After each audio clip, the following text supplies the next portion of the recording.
Ako si Rafa. Samahan niyo ko sa aking little big lesson. Tahimik ngayon. Opo, parang may kakaiba. Tingnan mo ang kompas. Gumagalaw. Umiikot. Hindi steady. Sundan natin. Doon. Bakit parang Tubig lang. gumagalaw ang ilaw? May nakikita ka? Parang may hugis. Wala naman.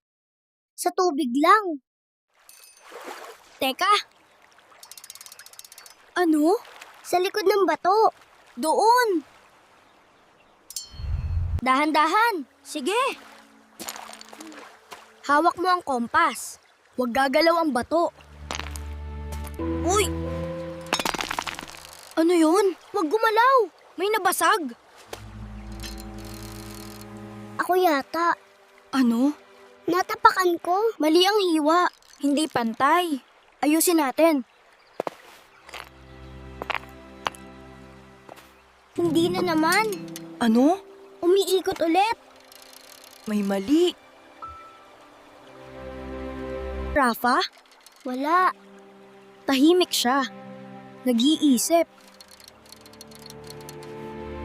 Andito. Rafa? Sandali. May kulang. Ano? May pirasong nawawala. Saan? Hanapin natin. Oo nga. Baka nandito lang. May nakita ko.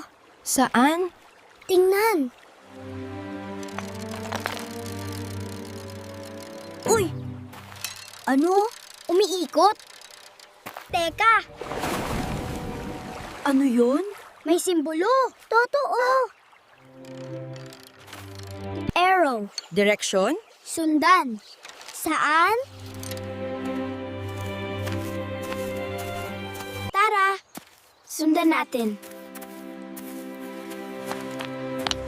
Dito. Tingnan. Mga bato. Parang ayos. Bakit? Tingnan. Saan? Gitna. May clue. Linisin natin. Oo, dahan-dahan. Ano yan? Buhatin natin. Sige. Dahan-dahan. May laman. May sulat. Ano sabi? Ang tapang ay pagtanggap. Ako ang nakabasag. Talaga? Bakit? May kinuha ako. Ibabalik ko. Saan? Doon.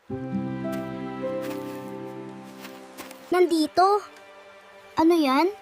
Piraso. Ibalik natin. Hawakan ko. Ayusin natin. Ilagay ko.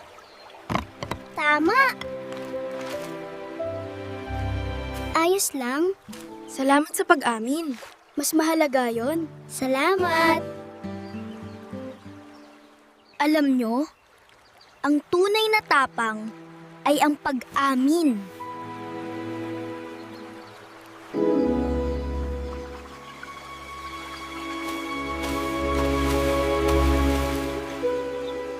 Salamat sa panunood.